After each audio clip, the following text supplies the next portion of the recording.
Okay, and then we need in that job this kind of jack that we can lift this car body up and this wheel up, and then extremely important part is this support this jack and this support this red item that we can insert that support thing in below of this car body when we take that wheel away, because this job is dangerous if this car collapses against us hands or feet, and that's these two things are important. And then when we lift that car up, we can continue. Hello and welcome. How are you doing? Next, I like to continue and show you that how to replace this Toyota Corolla's brake room. And now there's important that this car is up, that we can insert our fingers in here. And now I have take only this wheel and tire away. And in Toyota way, normally these rooms opens so easily when we only a little bit move that in this way, if they are in fine condition. But if this is in bad condition, we can little bit hammer that in other side carefully, and then when we move in that way, it opens. And also here are those small screws that we can insert in here helper bolt, and when we rotate that helper bolt inside in there, then this rooms pop out in here. But in my way, this room opens easily, and then when we have purchased new room, we need to install that room back in this way, and then we have the new room in there. And normally when we install new room, we need to do some adjusting thing, because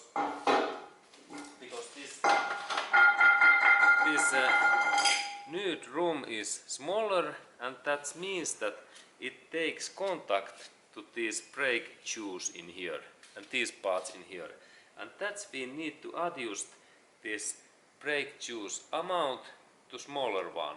And it happens so that in that area in here is adjusting this screw, and next I will show that how we can adjust this brake shoes to smaller one, that this brake disc room can actually, there is first two things that we can install that new room in here, because if this is impossible to insert in there, we need to insert these shoes smaller. And then also in sometimes it happens so that when we install that new room, we have to always check that runs this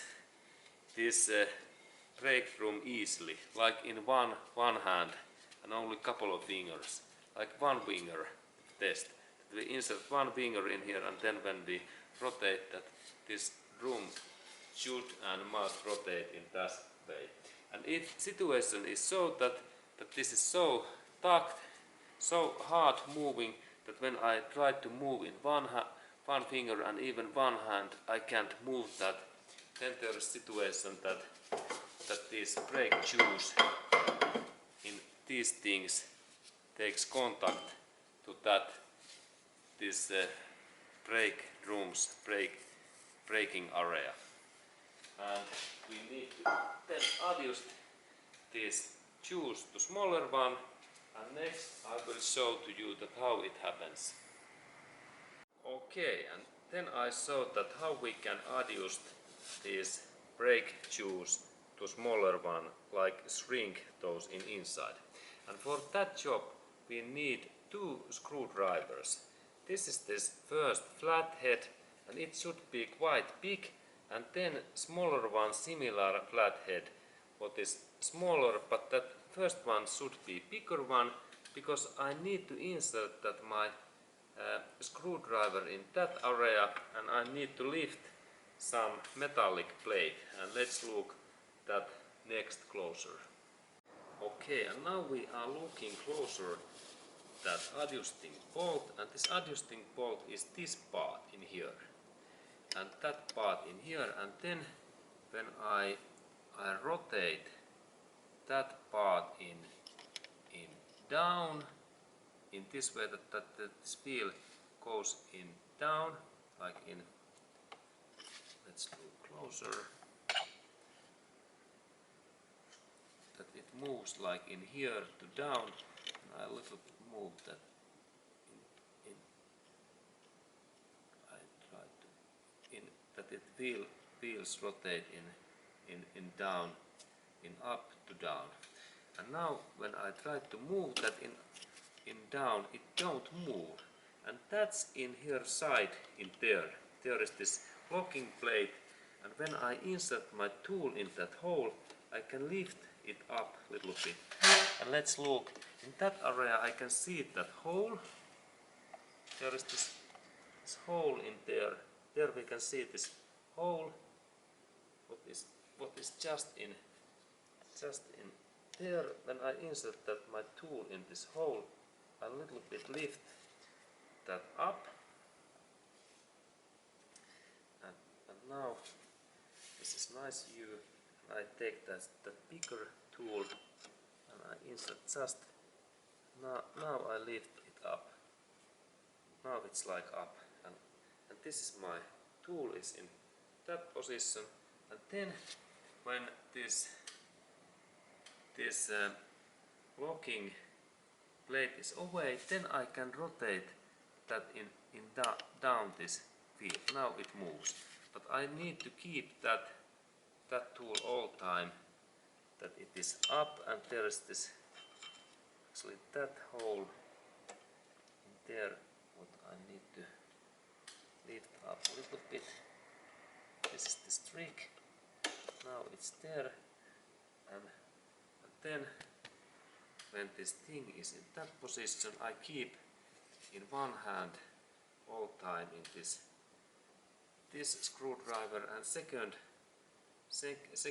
here comes second thing, second tool is in here, and then when I rotate that in down in this way, then these brake shoes becomes bigger, and that's I need to rotate that in opposite direction, like in this way, and then these brake shoes, when we look this, when I rotate this, you might see in there some movement. Let's look that when we look in here, and then I rotate in that way, look in that area. Is there any movement?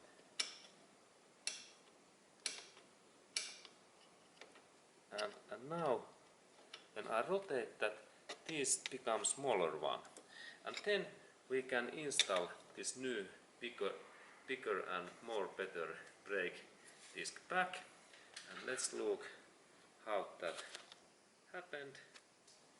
And it happened so that I take that away, and here is this new brake room. It comes in here, and then when it is in right position,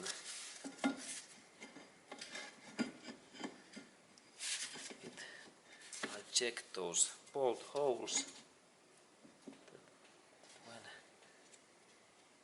it goes, and if it is not going in one way,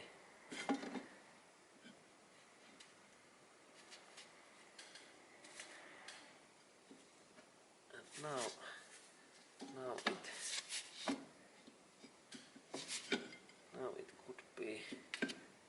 it could be so that actually this rotation direction was wrong, that it was just other way, that I actually made this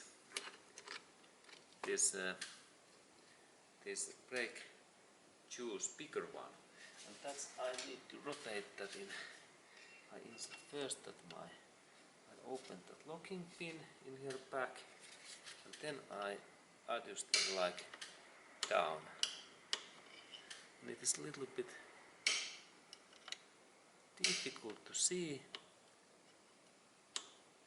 Yes, and actually they are moving.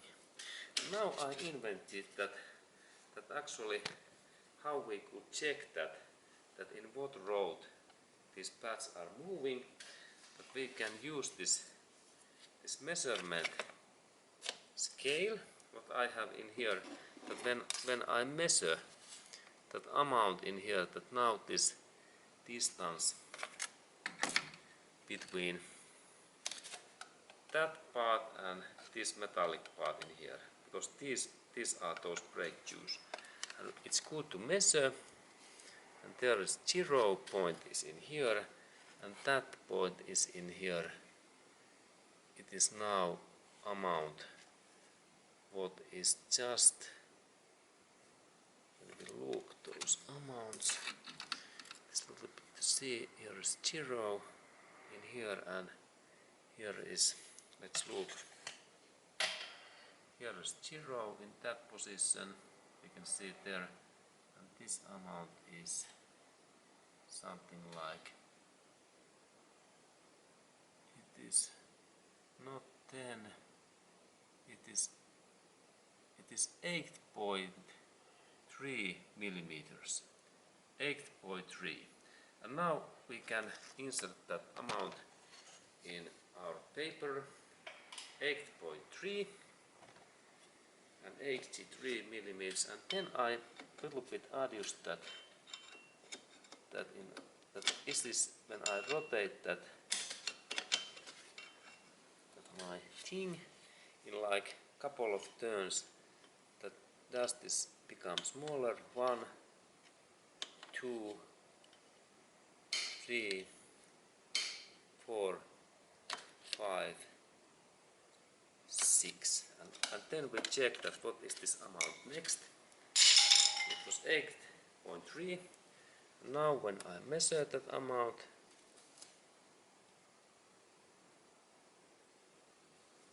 it's accurate thing there. Yes, and now it's 8. Yes, it's become smaller. And this is good thing that how to measure and check that now it's smaller, and now I believe that this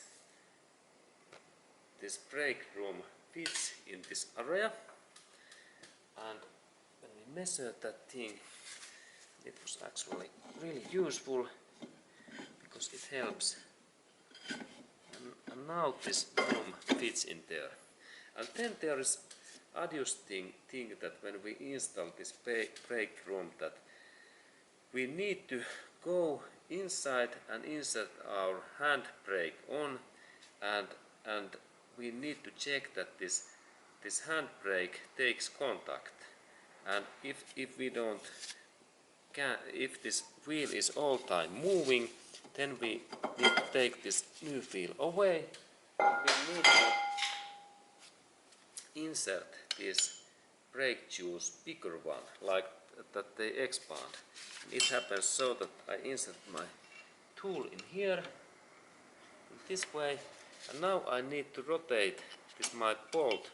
When I rotate now in directly to down, now I need to rotate this my wheel in up to down, like it is, like now I rotate here, here, here. This is start, and here and here. Okay, cool. And now I believe that this is a little bit bigger, this brake choose amount, and I take my brake room and I insert that in here back, and I always look these bolts what are in there. And now this is much thicker, and even when this rotates, this is fine, and we need to check that so much that we can easily rotate that. And when it's don't move, then we think that now it's too tight and we need to loosen those shoes a little bit more. Okay, but this was the idea how to replace brake broom in Toyota Corolla car. And thank you for watching and have a nice day to you.